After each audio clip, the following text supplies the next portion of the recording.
ladies and gentlemen, boys and girls. Welcome to week 11 here at the Drawing Board. My name is Alexis. I will be your host. And alongside me, we have Casey Rice. And our guest speaker this week is Eric Bowers. Say hello, guys. Hey, what's up, y'all? Poppin'. Perfect. So, Eric, you want to introduce yourself? Say where you're coming from? Yeah. I guess I'm part of the Pard family as well. I work in athletics, so I hope I have something good to say. If not, I think I'm making us look bad. So we'll see how this goes. Sounds good. Well, all right, let's jump right into this. So let's start off with our golden ticket play of the week. Casey, what will be yours? Patrick Mahomes' final game-winning touchdown to the tight end Travis Kelce against the Raiders. That was beautiful. That was just so beautiful. So beautiful. I like it. I feel like, honestly, I think he's going to win another Super Bowl. But yeah, that was my golden ticket. Pat Mahomes just doing his thing again. You think it's this year? Yeah, I think the Chiefs are going to go to the Super Bowl again and win it this year. All right. Again. Yeah, I think I agree with you, honestly. I mean, we'll see what happens with the rest of that division, or with the rest of that conference, but yeah. Yeah, that's true. Eric, do you have a golden ticket play of the week? As bad as I want to take yours, I won't, because that catch by CD was amazing. You know what? I'll give you mine. Go ahead and steal it. Run with it. What was it? All right, because it's a great one. So first off, hats off to CD Lamb. Let's just start there. This kid is a rookie. He gets beat up. It seems like every game. He had his helmet knocked off. Looked like he had the wind knocked out of him once or twice in that game. This kid was taking some hits. And the thing was, on that catch, his body was already moving in one direction. And he was already kind of falling down. And then he used that last little push he had to change directions, twist, and then find the ball. So, yeah, CeeDee Lamb is great, man. And, he wears the number 88. The Cowboys organization, they don't let you wear 88 and it not mean something. So, he knows the pressure is on him to perform. And I think so far he's shown up. Definitely. I do agree. He was mid-air literally and was able to just turn his body around like that. That's why it was my play of the week. But it's okay. I got a backup. No worries. Just for this reason. So my backup would be Mike Evans with the double twist on two defenders at the infield. That was pretty amazing. Honestly, guy's a finisher. He's a finisher. He's someone who will push forward and make sure that he can make something happen. He's the only person on that team that'll get things done. He did two plays like that. Honestly, it was back to back of him pushing forward, making that ball move, and making something happen with it. So for him to be able to do that and really get no assist, because there was another player right beside him who just watched him as he was just spinning. All he did was just shove the guy he's got it. I'm assisting somewhat, but barely. It was you could have helped him. You could have helped your boy out a little bit more to, make it in easier. But again, Evans is probably the only one that I could see out here that's doing work and actually finishing what he's doing. So yeah, I would give my golden ticket to him. All right, so let's move on into games. Let's review them. Let's start with Thursday night game, Cardinals against the Seahawks. Seahawks won 21-18. The game was quite an upset for all the Cardinals fans that had just watched Murray throw that Hail Mary. Well, I agree with that. Cardinals, everybody was definitely wanting to see more action when it came to them because of the whole Hail Murray. So it really put them up there to on the spot. It was a close game. They both 6-3. So it's kind of expected to have a football game to be kind of equaled out. The Seahawks with 165 yards compared to the Cardinals, 57 total yards of the game and more advanced than the Cardinals. So honestly, they'd won the game fair and square. Right. For me, I think what this game meant for me was it showed that the Cardinals are not on the Seahawks level yet. because I think we would put the Seahawks in probably the top third of the league. You know, like Russell Wilson is good. I mean, one of the top quarterbacks every year. He just kind of goes unnoticed. And, you know, like going back on off of the Hail Murray play, you know, they should have lost that game, you know? So I think for me, this just, you know, had it not been for that play, they would have lost. And so I think the Cardinals should be lucky. They should feel lucky even being 6-4. And for me, this just highlighted that even with D-Hop and Kyler Murray, they're just not there yet. I don't know if they've got enough to really get that far this year, you know? Yeah, totally agree on that one. All right, let's move on to the Patriots and Texans game. Let's talk about a major upset. I called this one on our predictions, and I'm very upset that I was right because, as we all know, I'm not a Texans fan, and I just can't believe this actually happened. So that's all I'm going to say there because it was kind of a lame game anyway. So that's it. That's all I got. Let's keep it going. Any of you guys y'all agree or y'all want to have some chime in? The Patriots did awful. I was just pathetic. I mean, I'm going to be blunt. That was pathetic. Yeah. I mean, I don't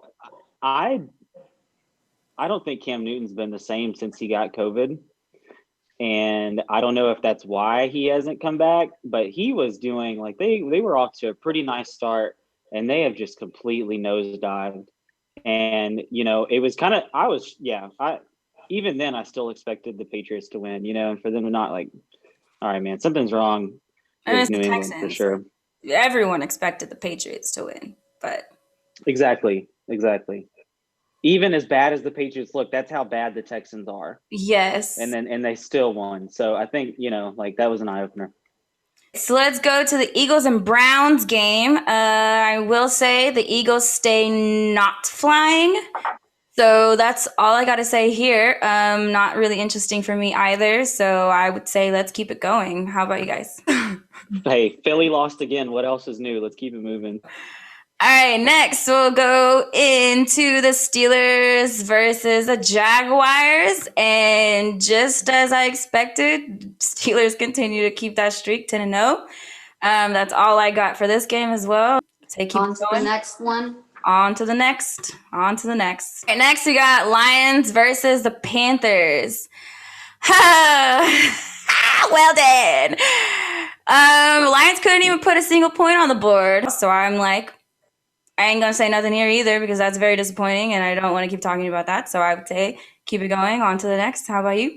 Detroit lost again. What else is new? Let's keep it moving. All right. The Bengals versus Washington. Another sad game for QBs. No. I mean, it was pretty decent for a couple of players. But I feel like 2020 is really hitting players hard when it comes to injuries. So that's why I'm saying because of Burrow. So he did tweet, "See you next season, y'all." So looks like he gone. You know, Joe Burrow is cooked, and I'm just gonna make the bold prediction now. I don't think he's ever gonna come back the same, and. You know, there was a recent article I read today where it talked about even the culture inside the Bengals locker room and where it's someone called it collegiate level. And then another person involved in the locker room said it's like below college level. Like there are college teams operating at a better level than Cincinnati Bengals, which is really scary, you know? And so these quarterbacks get taken first, you know, they go to the worst team. They get taken first. Usually they go to a terrible team, and it's like textbook thing happened to Joe Burrow. You know, like this kid is cooked, man. His ACL is torn, his MCL is torn, possible meniscus and cartilage damage. Plus, there's other things going on in your knee that they can't even assess yet because of the severity of the injury and the swelling. So, I mean, this is just another sad example of a really terrible franchise taking a quarterback number one and making their life miserable. And so best of luck for Joe Burrow. But, yeah, who cares about that game? I hope this kid has a future.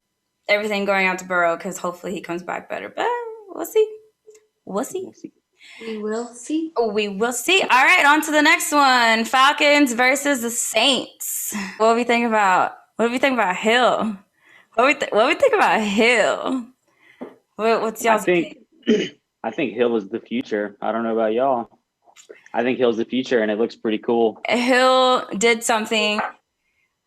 This QB trial that he had for this game, it was literally a trial for him because no one expected him to start. Like, no one expected him to be the go-to backup quarterback for the Saints, who are doing quite well.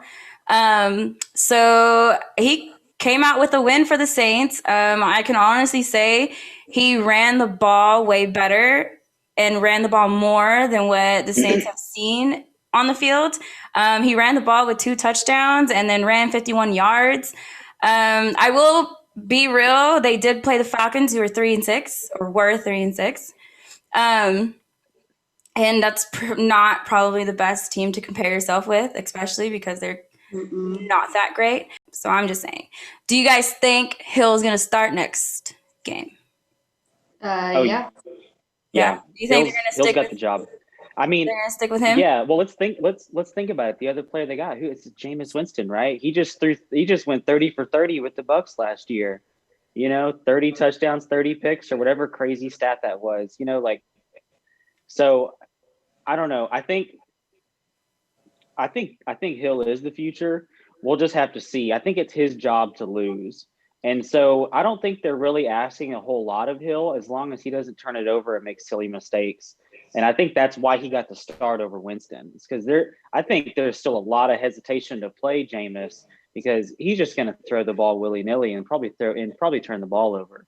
And so they're like, hey, we got a better shot doing play action and trying to, incorporate Hill into the run game and see if that gets us anywhere. But like you said, Atlanta is nothing to sweat about. And I mean, they've kind of been cursed since they had that blowout, comeback loss in the Super Bowl. They've been the same since. So like you said, it's nothing to really look at too hard, but I guess we'll see where they go moving forward. But I think Hill's going to be great for them. Yeah, there's a lot of people hyping up the Saints with this game, but I guess they're not realizing, or they might be, but I mean, they did play well. They hyped up the defense for the Saints. They had 8 sacks this entire game. But again, I like to always mention you played the Falcons. You played a now 3-7 team who hasn't really been doing well. But to compare Winston and Hill, I do believe Hill was a better decision. I know everyone blew up that it wasn't Winston, but Hill does run the ball more. He does make something happen with the ball that people don't see with Winston specifically. So I don't know, guess we're gonna see what happens. I mean, in their division, they have the highest chance to win that division, which would force the Bucs to the wild card. So I think, and they already have 2 wins over the Bucs this season. So that's even their closest competition. So they've got a little bit of a buffer, even if it doesn't quite work out. I think we'll be, talking about the Saints in the postseason for sure. Yeah, we'll see. Alrighty then. On to the next one, which is Titans versus the Ravens. All right. Derrick Henry made it happen with overtime. That suspenseness with a 29-yard touchdown to win the game. I do want to mention on this game, because I have nothing else to say, is that last week I was talking mad trash against Gostkowski and how he missed literally every field goal. You probably heard me because he did a perfect 100% score this week and made all 3 of his touchdowns. So I will call myself out right now because, yay, kicker did his job. Did your job. He did his job and he made them. He made all 3 of them. Did the Ravens start a fight again this game? Oh, I think Is there another fight? I don't think so. Yeah, I don't think not. Yeah, I don't think they did, but it wouldn't surprise me either. So good for them. Next game is Jets versus the Chargers.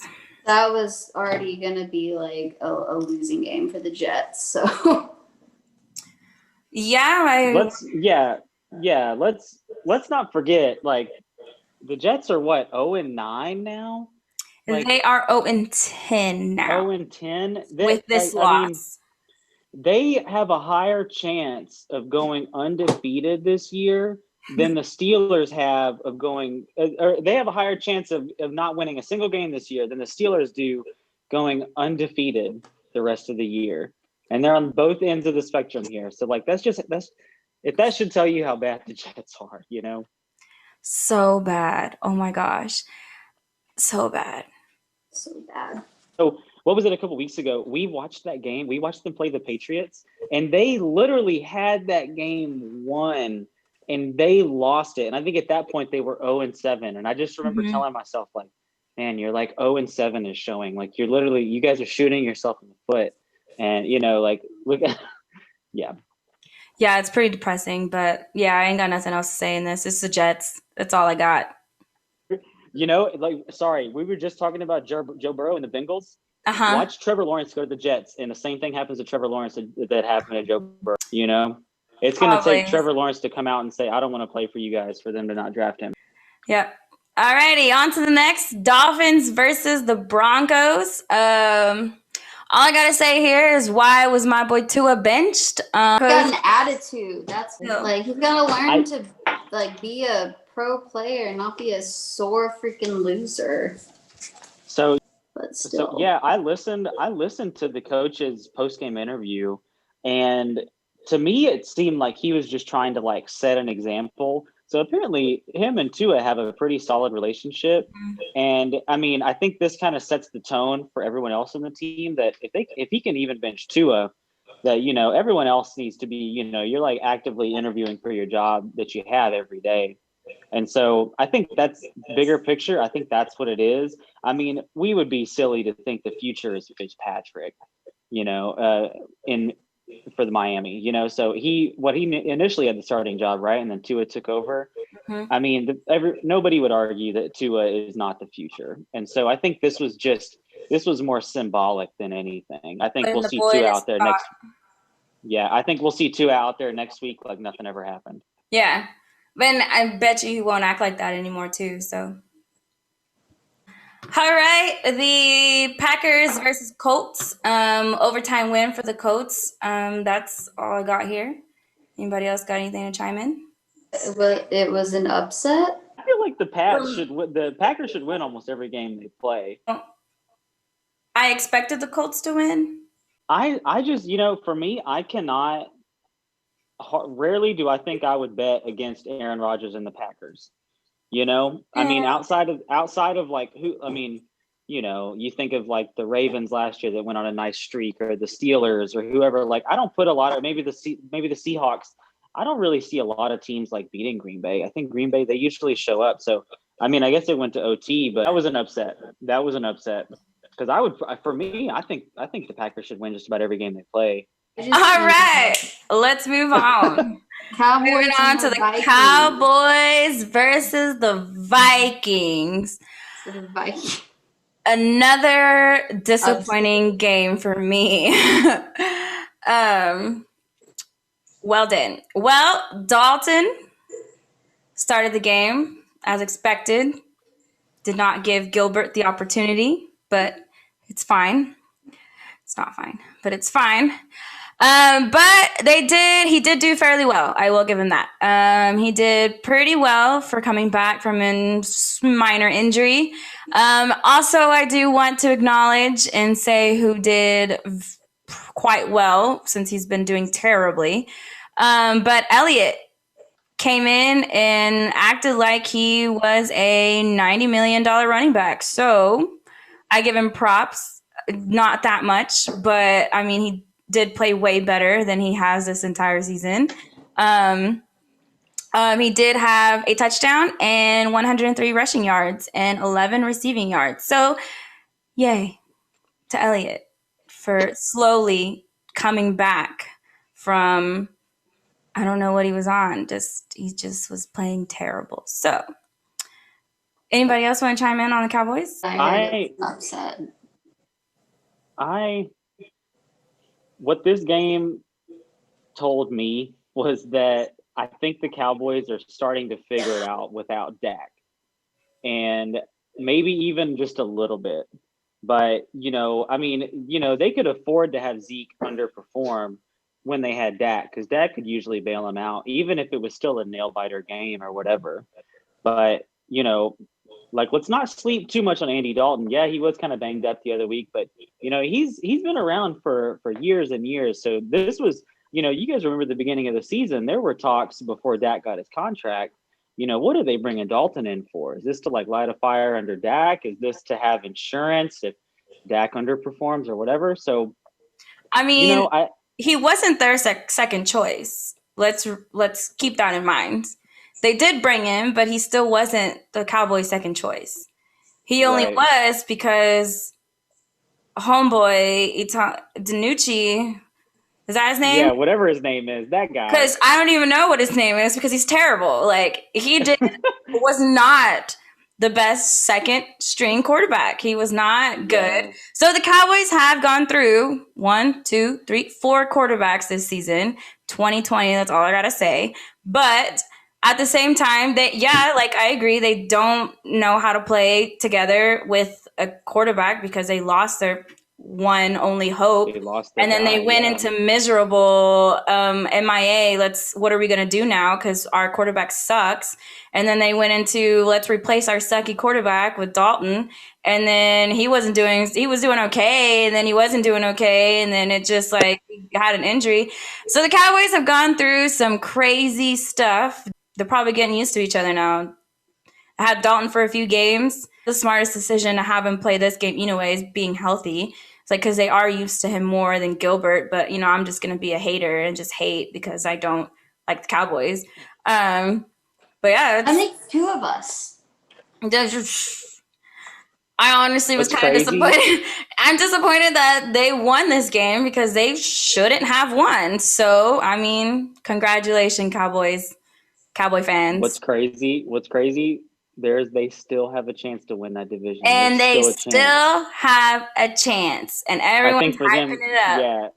They have like a 15% chance or something crazy, but there's still a chance. There's still a chance. And if they make it happen, well, then I need to stop talking trash because I think that's the only reason why people are showing me off, because I keep talking trash. So we'll just leave it at that. Alrighty, next game, we go into the Chiefs versus Chiefs. Someone's super excited to talk about this one. Okay. I mean, because the last time they played the Raiders, they lost, and now that they brought their freaking A game, and Mahomes, with the help of Travis Kelce and Hill and the other homeboy's name that I forgot. Like they brought the money with this game. That was a fantastic game. Mahomes did what he was supposed to, and I mean, not gonna lie, the Raiders did play well too. Their quarterback, what's his name, Carr, Carr, Carr, yeah.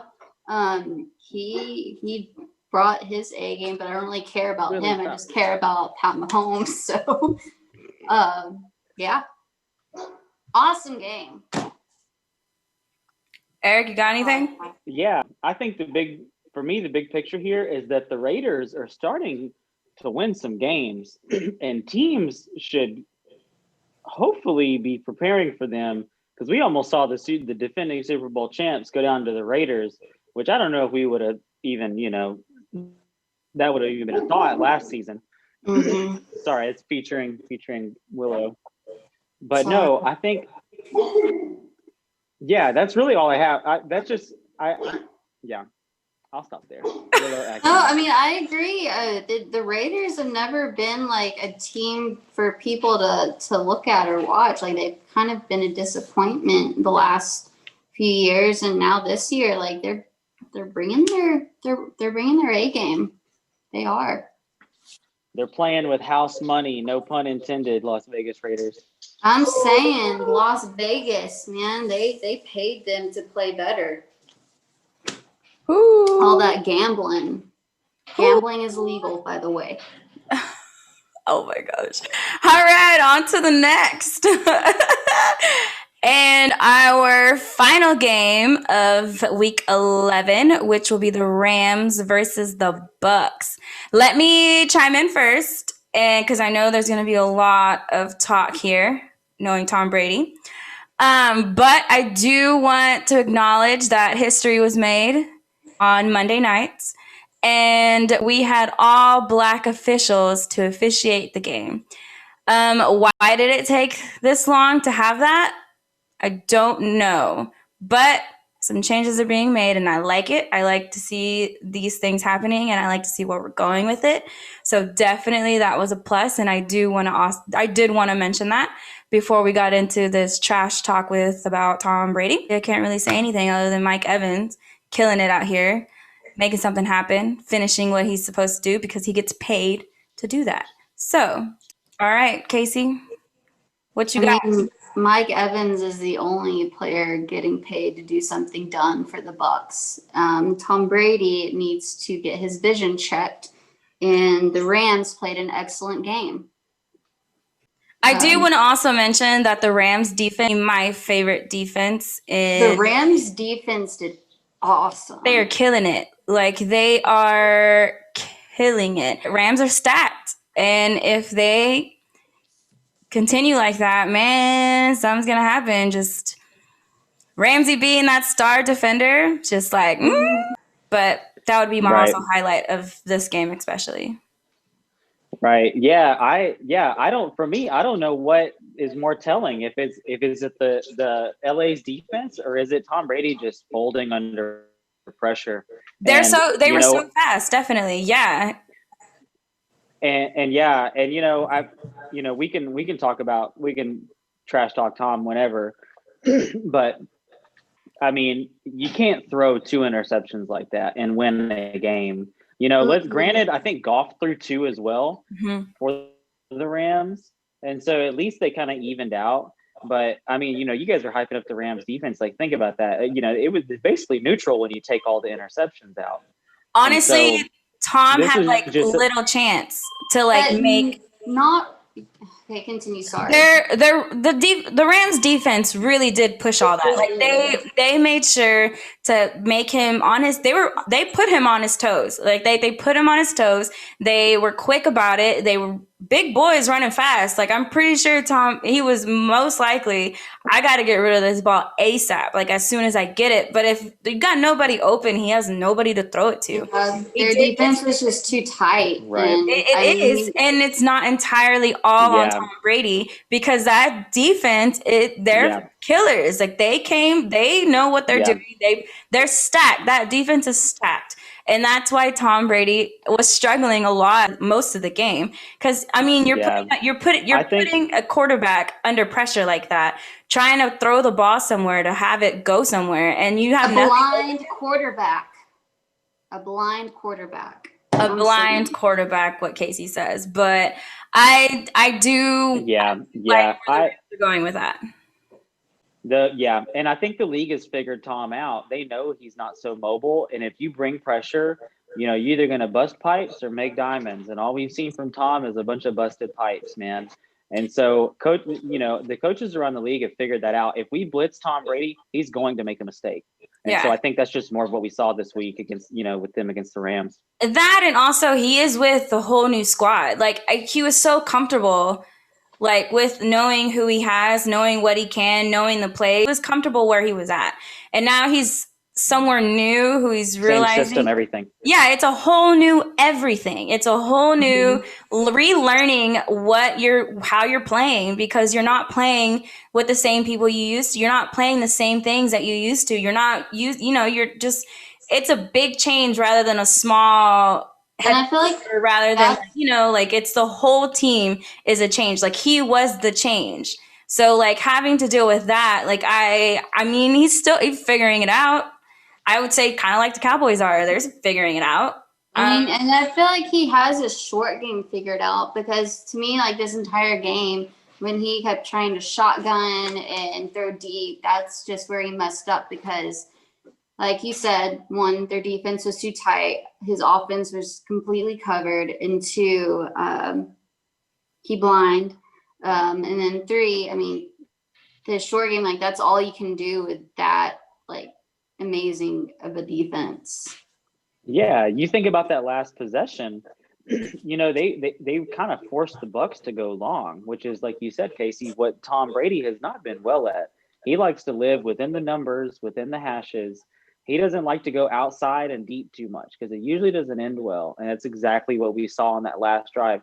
Tom had a chance. He had 2 minutes and some change to make a drive and at least get the field goal, at least. And it was like a terrible turnover pick. Well, I like mean, one of the interceptions that happened that cost them the game in the third quarter was that he was covered and there's no way he shouldn't have even thrown the ball. And that's what started losing the game, was because like he couldn't see. He was covered by like 5 different defenders. So making that pass was just end game at that point. He should have just thrown it away, done something, gotten sacked, take anything. the sack, something. Yeah, anything. Yeah. Well, we're going to go into You Had One Job segment. Our worst plays of the week. So I'm going to go into college football, the Big Ten. Illinois versus Nebraska game where senior punter Blake hates fake punts and takes off to the right, then switches to 45-yard line. Was not a fake. It was not a fake. He tried 3 times to hit this ball, y'all. He tried 3 times. He couldn't bring his foot up. He didn't know how to drop the ball so he could punt it. It was not a fake. And then he realized there was so much space because everyone expected him to hit it, that everyone was so far on the other side of the field that it got to the point where he's like, well, I can't do anything now, so I'm just going to go ahead and run. But yeah, so it's like, you have one job. How could you how? Like, you were literally on the team to do that. Just like that. Did he freeze, or like it was like a glitch kind of thing? It was like, oh wait, I missed it. Let me do it again, kind of thing. And then he realized he couldn't do it anymore. He had so much space, so he was like, I'm just gonna keep running. Like, let me just run. So he just ran. He's a senior, and I feel like I would have expected that from a freshman. Kind of a depressing moment for me. And I mean, there were other plays that I could have picked from NFL, but I just feel like highlighting that because everyone's calling it a fake when it wasn't. Clearly it wasn't, because he thought about it 3 times. So that one was my little, you had one job, because you literally have one job and you failed at it. So Eric, do you have a worst play of the week? You had one job? My you had one job failure of the week goes out to the head coach of the Detroit Lions. They're the only team this week that didn't score a point. And and not only that, the team they played scored a few times on them. So shout out to the Detroit Lions. You guys are maintaining the status quo. Killing it out here. You're killing it. Yeah, you guys are maintaining the status quo. And, it's not like I expected much from you guys, but I didn't expect you guys to drop a goose egg out there. 3 points on the board would have been just enough. Just a field goal, please. A field goal would have been perf. This was what happened at the end of each drive for Detroit. There was a punt, a fumble, a punt, another punt, end of the half, another punt, missed field goal, turnover on downs. That was the game for Detroit. Come on, coach. All righty, now to our last one. Casey, what is you had one job this week? I mean, Tom Brady, of course. He had one job to be a quarterback, and he failed at that. Do we need to take him to the eye doctor to get an eye exam? Because 2 interceptions and throwing away the ball. How many times did he throw the ball away? Because he couldn't get, 1, his team couldn't get open. 2, he hesitated. And 3, he just needs glasses, I guess. I don't know what his deal is, but he needs to get it together. Actually, honestly, he should just retire. Can we say that wasn't entirely Tom Brady though? We can say that was like the entire team. I just like to give him a hard time. I do, but no, it wasn't just him. Like his offense, like the offense on the Bucks, that was terrible. But they are also going again, like we said earlier, they're going against a great defense. And plus, I mean, Fuller, 2 interceptions in a row, like you can't beat that. So, yeah, I guess quarterback had one job and didn't do it this game. Alrighty then. We'll just say that's it. We'll say that's it. That's it. Throw the mic. Mic drop. It looks like that's all we got for today. Week 11 was definitely not the best week for us to discuss.